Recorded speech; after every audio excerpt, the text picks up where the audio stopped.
여러분, 안녕하십니까? 반갑습니다. 오늘 또 하나님의 말씀 함께 보도록 하겠습니다. 오늘은 인침에 대해서 짤막하게 보도록 하겠습니다. 인을 친다는 말은 도장을 찍는다는 말입니다. 성경에서 이 인침에 대해서 강조하는 이유는 첫째로는 하나님의 형상을 나타내는 것이 인침입니다. 우리가 종이에다 도장을 찍으면 도장의 모습이 그대로 종이에 찍히듯이 하나님께서 인침을 하신다고 하는 것은 죄인들의 인격 속에 하나님의 형상이 만들어지는 것을 의미하고 그것이 확실하게 만들어지는 과정, 그러한 모든 과정을 인침이라고 말합니다. 또 다른 인침의 의미는 하나님의 소유가 되었다고 하는 것도 포함이 됩니다. 그래서 마지막 때 하나님께서는 하나님의 거룩한 백성들, 세계 도처에서 진실한 마음으로 하나님을 섬기고 따르는 그런 사람들에게 인을 친다고 하는 성경 말씀이 나옵니다. 오늘 그 의미를 함께 살펴보도록 하겠습니다. 자, 요한계시록 7장 3절에 보면 가로되 우리가 우리 하나님의 종들의 이마에 인치기까지 땅이나 바다나 나무나 해하지 말라 하더라. 땅이나 바다나 나무나 해야 한다고 하는 것은 요한계시록 그 앞에 7장 앞에 6장에 나와 있는 장면을 언급하는 것입니다. 그것은 이 세상의 천재지변 속에 빠지는 겁니다. 지금으로서는 상상할 수도 없을 만큼 이 세상의 모든 자연의 법칙들이 무너져 내리는 것입니다.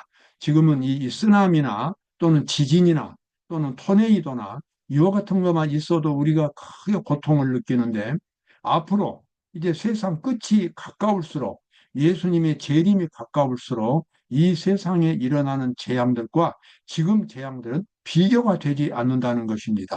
그만큼 엄청난 사태가 지금 일어나고 있습니다. 그런데 여기 나와 있는 대로 자, 땅이나 바다나 나무나 해하지 말라 하더라. 아직 그것을 붙잡으라고 하나님께서 천사들에게 명령합니다. 언제까지입니까? 우리 하나님의 종들의 이마에 인치기까지. 그 말씀은 하나님이 이 하나님의 구원을 받아들일 수 있는 마지막 때에 살고 있는 사람들이 하나도 남김없이 다 구원받을 때까지 심령이 가난하고 의에 줄이고 목마른 사람들이 있습니다. 그 사람들에게 하나님의 복음을 전해서 그들이 구원받을 수 있게 되기까지 이 세상의 마지막 재앙은 일어나지 않도록 하라고 하는 하나님의 특별한 명령이 되겠습니다. 우리는 천사들의 능력이 얼마나 강한지는 모릅니다. 또 사탄의 능력도 얼마나 강하고 예수님의 강한 능력도 우리가 다 측량을 못합니다. 지금 쓰나미나 여러 가지 폭풍이나 또는 이 지진이나 이러한 모든 것들이 다 이런 영적인 이 실존들, 그러니까 천사들이나 악령들이나 사탄이나 예수님이나 이와 같은 영적인 능력 속에서 이 세상의 재앙들이 모든 이 재앙들이 제재를 받습니다. 우리 인간으로서는 상상할 수 없는 능력들이 영적인 존재들에게는 발휘가 되는 것입니다. 그래서 마지막 그 재앙이 닥쳐오기 전에 지금 하나님께서는 인을 치는 작업을 하고 계시는 겁니다. 근데 그 인을 치는 작업이 구체적으로는 하늘에서 지금 진행되고 있는 하나님의 심판입니다. 조사 심판이라고 그렇게 부릅니다. 지금 1844년 이후로 지금 이 하늘에서는 예수님이 조사 심판을 진행하시면서 동시에 복음으로 죄인들을 구원하는 일을 동시에 하고 계시는 것입니다. 그래서 조사 심판과 복음 사업은 같이 병행하고 있습니다. 지금도 수많은 이 마음이 가난한 사람들을 예수님께서 구원하시는 그 일을 계속하시면서 또 사람들의 운명을 결정해가는 조사 심판의 일을 또 같이 진행하고 계십니다. 이 조사 심판의 기별, 세천사의 기별입니다. 이 기별이 이 시대에 주어진 하나님의 예언의 기별입니다.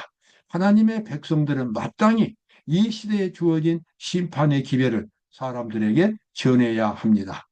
자, 인을 받는다고 하는 것이 어떤 것인지 우리는 요한계시록 14장 1절에서 보게 됩니다. 또 내가 보니 보라 어린 양이 시온산에 섰고 그와 함께 14만 4천이 섰는데 그 이마에 어린 양의 이름과 그 아버지의 이름을 쓴 것이 있도다. 마지막 때에 구원받을 사람들을 성경은 14만 4천 명이라고 그렇게 표현하고 있습니다. 어떤 사람들은 이것을 실제적인 숫자다. 또 어떤 사람들은 상징적인 숫자다. 이렇게 논쟁을 하는데 사실상 제 개인적인 생각으로는 앞뒤 전체 문맥으로 봐서 이것은 상징적인 숫자가 분명한 것입니다. 실제적인 숫자라면 이스라엘 12지파에서 12,000명씩 나와야 되기 때문에 그렇습니다. 그것은 마지막 때 한 사람도 빠짐없이 다 구원하시는 그 숫자가 다 채워지는 그것을 상징적으로 표현했다고 보아지고요.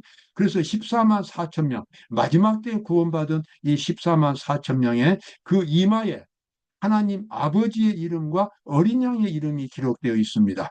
그 이름이 어떤 모양으로 기록되어 있는지는 우리가 정확히 알 수는 없지만 여기서 중요한 포인트는 그것입니다. 성경에서 이름은 그 사람의 품성을 나타냅니다. 그 사람의 인격과 그 사람의 인생 전체를 나타냅니다. 따라서 이마에 하나님의 이름이 기록되어 있다고 하는 것은 하나님의 모습이, 하나님의 정신이 그 사람 속에 깊이 새겨져 있다는 것을 알 수 있습니다. 따라서 인침이라고 하는 것은 어떤 특별한 지식이나 어떤 조직이 아닙니다. 인침이라고 하는 것은 하나님의 형상을 가리키는 것입니다. 우리가 예수님의 정신을 날마다 품고 생활하면 예수님의 모습이 완전히 굳어지게 됩니다. 바로 그것이 인침입니다. 십계명 가운데 나타난 하나님 아버지의 사랑의 정신을 끊임없이 마음속에 간직하고 실천하면서 산다면 그 사람의 얼굴에는 하나님의 모습이 나타나게 될 것입니다. 그 이름이 어떤 모양으로 기록되어 있는지는 모르지만 중요한 포인트는 바로 그들의 얼굴에서 하나님의 형상이 반사되고 있다는 것입니다. 바로 그것이 마지막 때의 인침이고 구원받을 사람들의 모습이 되겠습니다. 그래서 인침이라고 하는 것은 성서주석 4권 1161페이지 보면 이렇게 나와 있습니다. 그 인은 눈으로 보여지는 표시나 표가 아니라 지적으로 영적으로 진리 속에 정착하는 것이다. 그 사람의 인격이 하나님의 말씀, 하나님의 정신이 진리입니다. 그 진리 속에 그 사람이 완전히 뿌리를 내리는 과정, 바로 그것이 인침이 되겠습니다. 그것은 하루아침에 갑자기 이루어지는 일이라기보다는 매일매일 성경을 통해서 나타난 하나님의 뜻을 생활 속에서 실천에 옮길 때에 하나님의 형상이 완전히 뿌리를 내릴 수 있게 되겠습니다. 그래서 인침을 받는다고 하는 것은 어떤 일시적인 감정이 아니라 매일매일의 생활 속에서 크고 작은 모든 일에서 하나님의 뜻을 실천하고 하나님의 가장 궁극적인 모습인 사랑의 정신, 아가페 정신, 십자가의 거룩한 희생의 사랑의 정신을 마음속에 품고 생활하게 될 때에 그 사람에게서 깊이 하나님의 형상이 새겨지게 되겠습니다. 바로 그것이 인침이며 이 인침을 받은 사람들이 이 지구가 멸망할 때 살아남을 수 있는 인침을 받은 14만 4천 명들이 되겠습니다. 리브앤드 헤랄드에 나와 있는 말씀이죠. 살아계신 하나님의 이는 오직 품성에 그리스도의 모습을 간직한 자들에게만 찍힐 것이다. 옳은 말씀입니다. 마음 속에, 정신과 인격 속에 그리스도의 형상을, 그리스도의 정신입니다. 스피릿, 그리스도의 마음을 가진 사람들에게 하나님의 인이 찍혀지는 것은 당연하겠습니다. 자, 이와 같은 인침이 구체적으로 어떤 과정을 통해서 지켜지게 되는가, 이와 같은 모습을 우리는 좀 보다 구체적으로 알아야 되겠습니다. 막연하게 내가 하나님의 뜻을 실천하면 그 다음에 하나님의 인이 새겨진다고 하는 그런 의미도 중요하지만 보다도 구체적으로 에어누 신에는 나와 있습니다. 교회증언 1권 187쪽에 보면 이렇게 나와 있죠. 하나님께서는 당신의 백성들을 한 계단씩 계속해서 인도하신다. 마지막 때의 그리스도의 복음 사업입니다. 그분께서는 마음속에 있는 것들을 드러내기 위하여 필요하다고 생각되는 여러 가지 점들을 그들에게 제시하신다. 자, 예수님은 집단적으로 구원하지 않으시고 한 사람 한 사람을 개별적으로 구원의 길로 이끌어 가시는 것입니다. 이끌어 가시는데 그들 속에 아직도 고쳐지지 못한 어떤 우상이나 숨은 죄악이나 어떤 기회를 만나면 그 즉시로 폭발해 버리고 말 어떤 죄악적인 생각이나 고치지 못한 습관이나 이러한 것들이 속에 얼마든지 있을 수 있습니다. 본인은 스스로 자기가 하나님을 믿는다고 말하고 천국에 갈 수 있다고 생각하지만 실제로 그 사람의 인격 속에는 본인도 다 알지 못하는 그와 같은 허점들이 많이 있을 수 있습니다. 예수님은 그러한 것들을 하나하나 그 사람이 깨닫고 회개하기를 기대하시는 겁니다. 그래서 그 사람에게 여러 가지 시련과 고통들이 닥쳐오게 해서 그와 같이 숨겨져 있는 그와 같은 이 품성의 결함들이 나타나도록 그렇게 만들어 주시고 본인이 그것을 보고 아 내가 이런 사람이었구나 내가 이렇게 쉽게 죄악에 빠지는구나 나에게 이렇게 이기심이 있고 정말 이 배반 하나님을 배반하는 정신 너무도 쉽게 예수님을 배신하는 그 같은 정신이 있었구나 하는 것을 볼 수 있도록 만들어 주신다는 것입니다. 그 이유는 바로 그러한 것들을 철저하게 회개하고 그것을 버릴 수 있도록 하기 위해서입니다. 여기 다시 한번 읽어보겠습니다. 하나님께서는 당신의 백성들을 한 계단씩 계속해서 인도하신다. 그분께서는 마음속에 있는 것을 드러내기 위하여 필요하다고 생각되는 여러 가지 점들을 그들에게 제시합니다. 자, 요한계시록 3장 마지막 그 부분에서 내가 사랑하는 자를 책망하여 징계하노니 내가 회개하라. 불로 연단한 금을 사고 흰옷을 사서 입고 이와 같은 모든 말씀들이 바로 이러한 예수님의 섭리를 나타내는 말들입니다. 어떤 사람들은 한 가지 점은 견디지만 다음 것에는 넘어진다. 발전되어 가는 모든 지점에서 마음은 시험을 받고 조금씩 철저하게 연단을 받게 됩니다.